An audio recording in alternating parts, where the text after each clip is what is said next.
സതീശനും മന്ത്രിസഭയുടെ സത്യപ്രതിജ്ഞയ്ക്ക് മണിക്കൂറുകൾ മാത്രം ബാക്കി നിൽക്കെ യുഡിഎഫ് നേതൃത്വത്തെ കടുത്ത പ്രതിരോധത്തിലാക്കി ലത്തീന് സഭയുടെ പരസ്യപ്രതിഷേധം.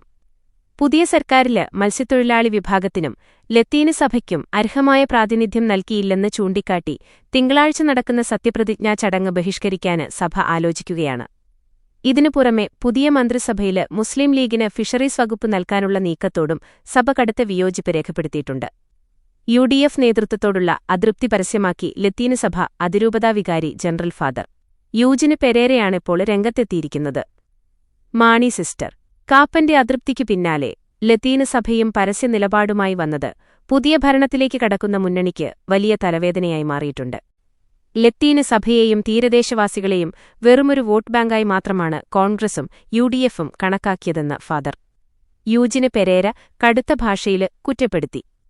ഈ നിയമസഭാ തെരഞ്ഞെടുപ്പില് യുഡിഎഫ് പക്ഷത്തുനിന്ന് 4 ലത്തീന് സമുദായക്കാരായ എംഎൽഎമാരാണ് വിജയിച്ചു കയറിയത്.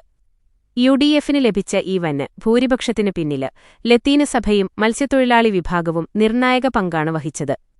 എന്നിട്ടും ഈ 4 പേരില് ഒരാളെപ്പോലും മന്ത്രിസഭയിലേക്ക് പരിഗണിക്കാന് കോൺഗ്രസ് നേതൃത്വം തയ്യാറായില്ല.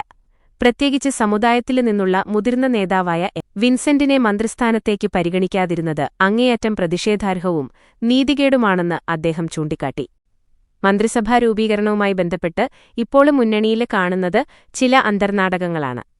ചില പ്രത്യേക താൽപര്യക്കാര് തങ്ങളുടെ വ്യക്തിപരമായ സ്വാധീനം ഉപയോഗിച്ച് മന്ത്രിസ്ഥാനങ്ങള് നേടിയെടുക്കുകയാണ് ചെയ്യുന്നത്. ഇത്തരം സ്വാധീനങ്ങളുടെ ഫലമായി എന്നും തഴയപ്പെടുന്നത് തീരദേശ മത്സ്യമേഖലയാണ്. ഇന്നും കടുത്ത വികസന മുരടിപ്പ് നേരിടുന്ന തീരദേശ മേഖലയുടെ ഉണർവിനായി ആ വിഭാഗത്തിന്റെ പ്രശ്നങ്ങള് നന്നായി അറിയുന്ന അവരിൽ നിന്നുള്ള ഒരു മന്ത്രി ഉണ്ടാകേണ്ടത് അനിവാര്യമായിരുന്നു. കോൺഗ്രസ് നേതൃത്വത്തിന്റെ ഈ ഏകപക്ഷീയമായ നിലപാടില് സഭയ്ക്ക് കടുത്ത പരിഭവവും അമർഷവുമുണ്ടെന്ന് അദ്ദേഹം വ്യക്തമാക്കി. മന്ത്രിസഭാ രൂപീകരണത്തിന്റെ ചർച്ചകള് ആരംഭിച്ച സമയത്തുതന്നെ സഭയുടെ കൃത്യമായ ആവശ്യങ്ങളും സമുദായത്തിന്റെ വികാരവും ബന്ധപ്പെട്ട യുഡിഎഫ് നേതാക്കളെ നേരിട്ടറിയിച്ചിരുന്നതാണ്. അർഹമായ പരിഗണന നൽകാമെന്ന ഉറപ്പായിരുന്നു അന്ന് മുന്നണി നേതൃത്വം നൽകിയിരുന്നത്. എന്നാല് അധികാരമുറപ്പിച്ചപ്പോൾ തങ്ങളെ പൂർണ്ണമായി അവഗണിച്ചിരിക്കുകയാണ്. സഭയെ തഴഞ്ഞുകൊണ്ടുള്ള ഈ അവഗണനയോടുള്ള പ്രതികരണം വരും ദിവസങ്ങളില് പല രൂപങ്ങളിലും ഭാവങ്ങളിലും യുഡിഎഫ് നേരിടേണ്ടിവരുമെന്നും അദ്ദേഹം മുന്നറിയിപ്പ് നൽകി. തിങ്കളാഴ്ചത്തെ സത്യപ്രതിജ്ഞാ ചടങ്ങ് ലത്തീന് സഭ ഔദ്യോഗികമായി ബഹിഷ്കരിക്കുമോ എന്ന ചോദ്യത്തിന് അക്കാര്യത്തില് കൃത്യമായ തീരുമാനമെടുക്കാന് ഇനിയും സമയമുണ്ടല്ലോ എന്നായിരുന്നു വികാരി ജനറലിന്റെ മറുപടി. വരും മണിക്കൂറുകളില് ലത്തീന് സഭയെ അനുനയിപ്പിക്കാനുള്ള തീവ്രശ്രമത്തിലാണ് യുഡിഎഫ് നേതൃത്വം.